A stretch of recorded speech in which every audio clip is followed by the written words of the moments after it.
Hello friends, कैसे हैं आप लोग। आशा करता हूं कि आप अच्छे होंगे और आपकी पढ़ाई लिखाई बहुत अच्छे ढंग से चल रही होंगी। आज हम प्रश्नावली 3.7 देखिए, जो चैप्टर है ना वो परीक्षा की दृष्टि से नहीं है। लिखा गया है उसमें कि परीक्षा की दृष्टि से नहीं है, फिर भी हम उस चैप्टर को पढ़ेंगे। क्यों? क्योंकि जब आपके बुक में दे दिया है तो पढ़ना क्या है, अनिवार्य है। समझ गए? तो जल्दी से इस क्लास को शेयर कर दीजिए। जो भी बच्चे इस चैनल पे नए आए हैं तो प्लीज़ इस चैनल को सब्सक्राइब करके बेल आइकन को प्रेस जरूर कर दीजिए।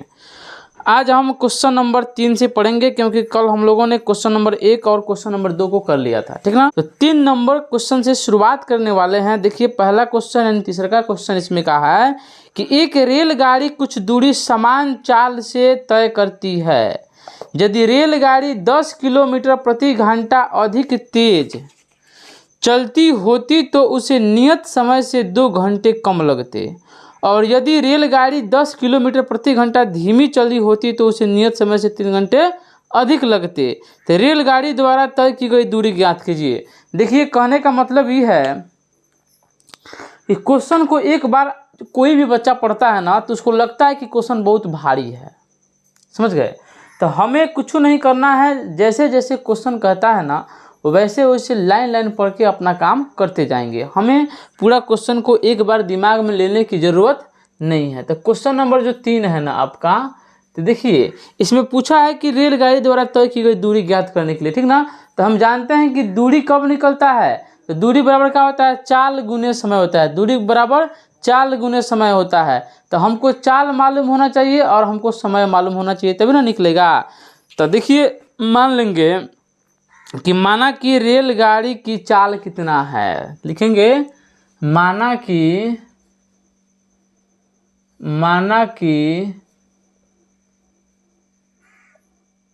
रेलगाड़ी की चाल बराबर कितना है, x किलोमीटर प्रति घंटा है। रेलगाड़ी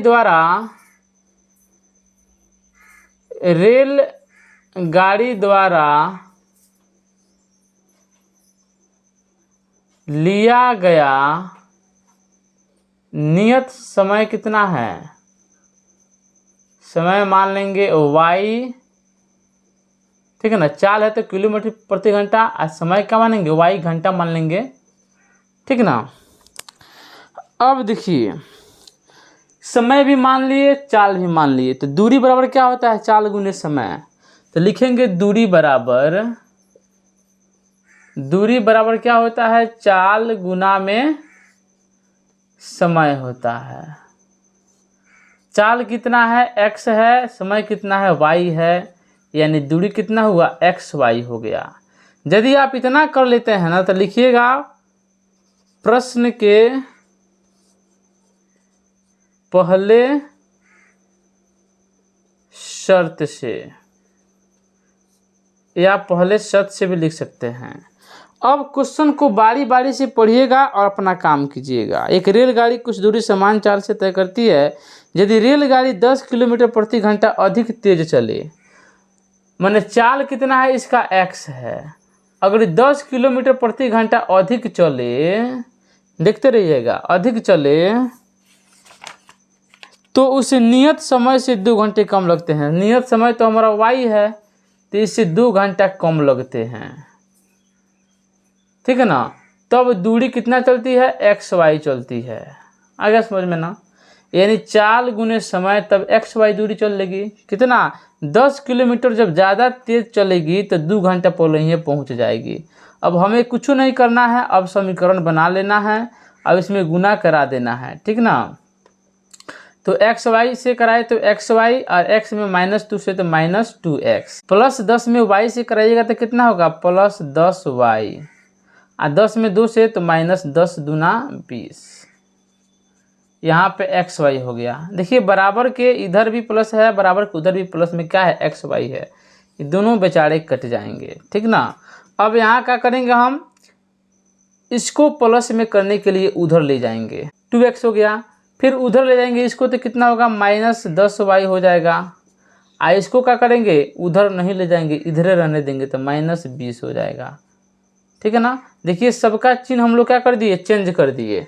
इन दोनों को उधर ले गए हैं तो चिन्ह चेंज हो गया है। इधर बराबर की इधर ई है तो इसका चिन्ह क्या हुआ, चेंज नहीं हुआ है। यहाँ से चाहिएगा तो आप 2 कॉमन कर सकते हैं, तो कितना बच जाएगा, यहाँ से 2 हटाइएगा तो यहाँ पे 5y बच जाएगा, यहाँ पे -10 बच जाएगा। ये आपका फर्स्ट इक्वेशन हो गया, ठीक ना। फिर आगे पढ़ते हैं प्रश्न के दूसरे शर्त से। प्रश्न के दूसरे शर्त से। दूसरा शर्त क्या है, रेलगाड़ी 10 किलोमीटर प्रति घंटा धीमी चलती हो। अब देखिए धीमी चलती है यानी x तो उसका नियत चाल है, यहाँ पे चाहिएगा तो लिख सकते हैं कि माना कि रेलगाड़ी की नियत चाल, तो और सुपर हो जाएगा नियत चाल। तो नियत चाल तो x है, लेकिन वो क्या कह रहा है कि 10 किलोमीटर प्रति घंटा धीमी चलेगी। धीमी चलेगी तो यानी -10, ठीक है ना।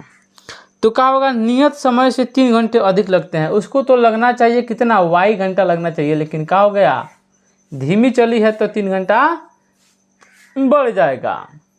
क्या करेंगे, बराबर में x y कर देंगे। फिर वही काम है, x में y से गुना करेंगे तो x y हो जाएगा, यानी सभी से सभी में गुना करा देंगे, समझ गए। तो यहाँ पे 3x हो गया, यहाँ पे -10y हो गया, माइनस प्लस -10 यानी 30 हो गया, बराबर में क्या हो गया, एक्स वाई हो गया। अब बराबर की इधर देखिए क्या है, एक्स वाई है, बराबर की इधर भी क्या है, एक्स वाई है, दोनों प्लस में है, दोनों कैंसिल हो जाएंगे। अब इसको जो है ना बराबर को उधर नहीं भेजेंगे, क्यों, क्योंकि प्लस में 3 है, तो हम क्या करेंगे, इधर इसको रखने देंगे, ठीक ना। -10y हो गया, अब बराबर में इसको उधर भेज देंगे तो ये हो जाएगा 30। अब हो गया आपका इक्वेशन नंबर 2। अब आप कहिएगा कि हम क्यों नहीं भेजे हैं। देखिए इधर का था माइनस में फंसा हुआ था, इसलिए प्लस में करने के लिए उधर भेजे हैं, समझ गए। बहुत गर्मी है, फैन भी नहीं है इसमें, समझ गए। अब यहाँ देखिए लिखेंगे समीकरण फर्स्ट एवं सेकंड से, समीकरण फर्स्ट एंड सेकंड से। आपका फर्स्ट क्या है, x है, माइनस में 5y है, बराबर में -10 है, फर्स्ट है। 3x है, माइनस में 10y है, बराबर में 30 है, ये आपका सेकंड है। यहाँ देखिए x है, यहाँ पे 3x है, यहाँ पे 5 है, यहाँ पे 10 है। अब यहाँ आप चाहिएगा तो x को बराबर कर सकते हैं या फिर y वाले को बराबर कर सकते हैं। तो हम क्या करते हैं, इसी को बराबर कर देते हैं, 2 से इसमें गुना करा देंगे, इसमें 1 से करा देंगे। देखिए 2 से गुना कराएंगे तो क्या हुआ, यहाँ पे 2x हो गया, यहाँ पे 5 दूना कितना हुआ, 10y हो गया, 10 दूना कितना हुआ, 20 हो गया। 1 से गुना कराएंगे तो इसमें कोई असर पड़ेगा, कोनो असर नहीं पड़ने वाला है। अब यहाँ पे क्या करेंगे, चिन्ह को चेंज करेंगे, क्यों करेंगे, क्योंकि हमको ये 10y और 10y को कटा देना है, तो एगो प्लस में होगा, एगो माइनस में होगा, तभी ना घट के 0 हो जाएगा, यानी कट जाएगा। तो कट कर क्या हो गया, खत्म हो गया। अब यहाँ देखिए 3x में से एगो x निकलेगा, 2x निकलेगा, तो एगो x बचेगा, वो भी किस में, माइनस में बचेगा। अब -30 और -20 माइनस माइनस प्लस यानी जोड़ देंगे, 50 हो जाएगा, लेकिन चिन्ह क्या रहेगा, वहीं रहेगा माइनस वाला। अब यहाँ तक x का मान आ गया 50। अब बताइए हम कहाँ लिखें। अब यहाँ देखिए यहीं पे इसको लिख देते हैं, क्योंकि उधर जगह नहीं है। लिखेंगे x के इस मान को समीकरण फर्स्ट में रखने पर, x के इस मान को, x के इस मान को समीकरण फर्स्ट में रखने पर, फर्स्ट क्या है जी हमारा, ई है, x - 5y बराबर में क्या है, -10। तो x का मान 50 है, i हो गया 5y इक्वल टू हो गया -10। तो -5y बराबर क्या हो जाएगा जी, -10 इधर है, उधर जाएगा तो -50 हो जाएगा, यानी -5y बराबर -60 हो जाएगा। माइनस से माइनस कैंसिल, इसलिए y बराबर कितना हो जाएगा 60/5 हो जाएगा, यानी 12 × 25 60 हो जाएगा। इसलिए आपका y बराबर कितना हो गया 12 हो गया। तो देखिए y बराबर 12 हो गया यहाँ से, यानी रेलगाड़ी द्वारा लिया गया नियत समय y बराबर कितना हो गया 12 घंटा हो गया। आप लिख लीजिएगा। रेलगाड़ी की नियत चाल x बराबर कितना हो जाएगा 50 किलोमीटर प्रति घंटा हो जाएगा। तो आप नहीं लिखिएगा तो हम यहाँ लिख देते हैं कि रेलगाड़ी की नियत चाल, रेल गाड़ी की नियत चाल x बराबर कितना होगा 50 किलोमीटर प्रति घंटा हो गया। समय y बराबर कितना हो गया 12 घंटा हो गया। यहाँ लिख सकते हैं दूरी बराबर क्या हो सकता है चाल गुना में समय। चाल कितना है जी आपका 50 किलोमीटर है पर घंटा, और गुना में 12 घंटा हो गया, तो 12 × 25 60 होता है, यानी 600 किलोमीटर दूरी तय करेगी। यही आपका आंसर हो जाएगा, ठीक ना। तो चलिए अगले क्वेश्चन की बात करते हैं। कक्षा के विद्यार्थियों को पंक्ति में खड़ा होना है। यदि पंक्ति में 3 विद्यार्थी अधिक होते तो एक पंक्ति कम होती, और यदि पंक्ति में 3 विद्यार्थी कम होते तो 2 पंक्तियां अधिक बनती। तो कक्षा में विद्यार्थियों की संख्या ज्ञात कीजिए। तो माना कि विद्यार्थियों, ऐसे मानेंगे हम लोग, माना कि पंक्ति में विद्यार्थियों की संख्या x है, ठीक ना। देखिए माना कि पंक्ति में विद्यार्थियों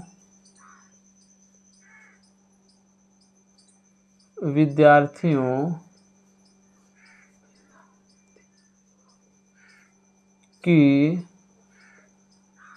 संख्या x है। कक्षा के विद्यार्थियों को पंक्ति में खड़ा होना है। यदि पंक्ति में 3 विद्यार्थी अधिक होते हैं, तो मान लीजिए हमको मालूम होना चाहिए पंक्ति कितना है या प्रत्येक पंक्ति में विद्यार्थियों की संख्या कितना है, ये चीज़ मानना जरूरी है। ऐसे मान लीजिए आपके पास 3 गो पंक्ति है, 3 गो पंक्ति है, 1 नंबर 2 नंबर 3 नंबर, अब प्रत्येक में 5-5 लोग हैं। तो बताइए प्रत्येक पंक्ति में जो विद्यार्थियों की संख्या है उसमें आप पंक्ति की संख्या 3 गो है उसमें गुना करा देंगे तो कुल विद्यार्थियों की संख्या नहीं निकल जाएगा। तो माना कि पंक्ति में विद्यार्थियों की संख्या कितना है x मान लिए, ठीक है ना। आप पंक्ति की संख्या मान लेंगे y, आप पंक्ति की संख्या कितना मान लेंगे, पंक्ति की संख्या बराबर कितना है y है, यानी पंक्ति y गो है, पंक्ति में विद्यार्थियों की संख्या कितना है x है, ठीक ना। अब लिखेंगे पहले शर्त से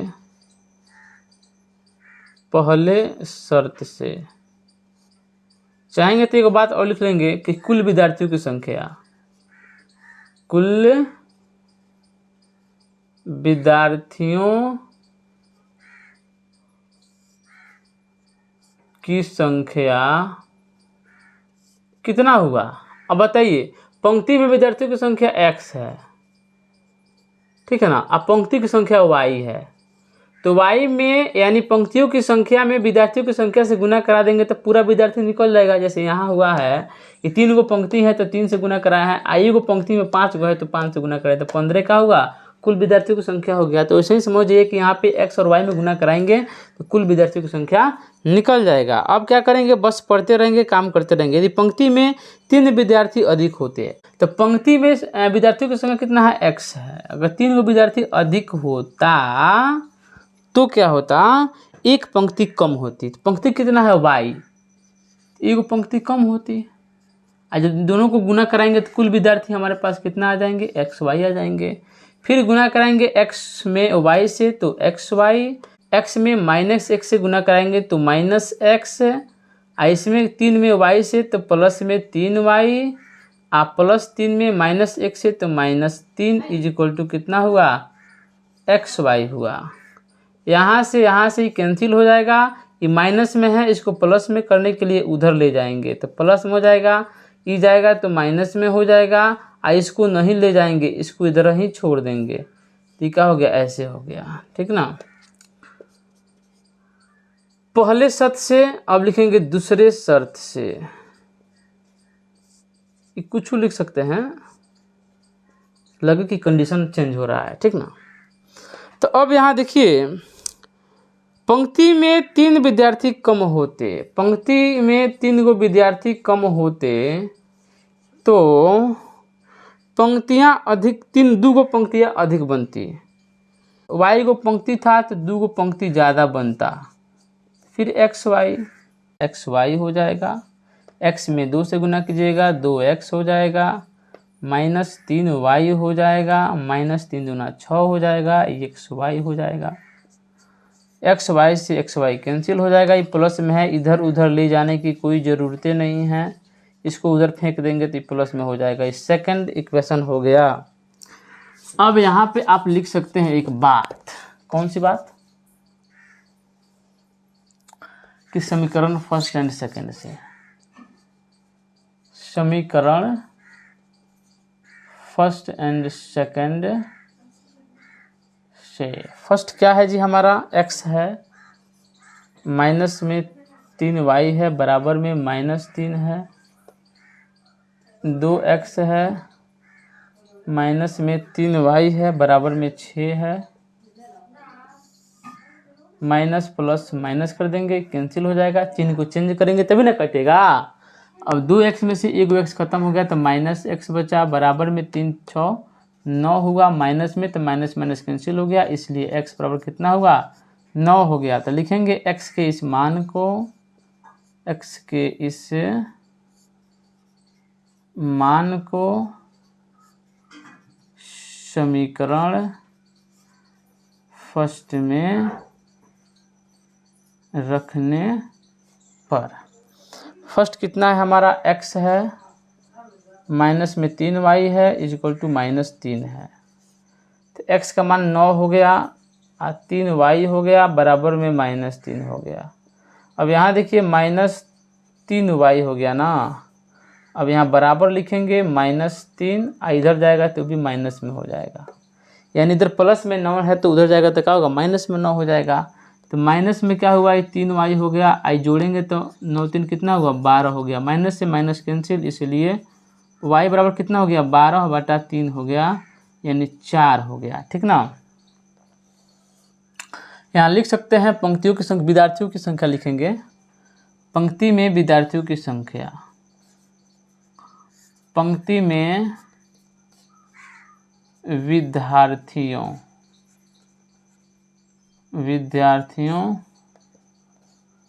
की संख्या x बराबर कितना हो जाएगा, 9 हो जाएगा। ठीक है। पंक्ति की संख्या कितना हो जाएंगी, पंक्ति की संख्या कितनी हो जाएंगी, y बराबर क्या हो जाएंगे जी, 4 हो जाएंगे। ठीक है ना। यहाँ लिख सकते हैं कि y बराबर 4। तो देखिए पंक्ति की संख्या कितनी हो गई, 4 हो गई, और पंक्ति में विद्यार्थियों की संख्या कितना हो गई, x बराबर 9 हो गई। निकालना क्या है हमें, कि कक्षा में विद्यार्थियों की संख्या निकालना है। ठीक ना। तो निकालेंगे विद्यार्थियों की संख्या बराबर विद्यार्थियों की संख्या बराबर कितना हो गया, x y है ना, तो x कितना है हमारे पास, 9 है, y कितना है, 4 है, यानी कितना हुआ, 9 चौके 36 हो गया। यही आपका आंसर हो गया 36।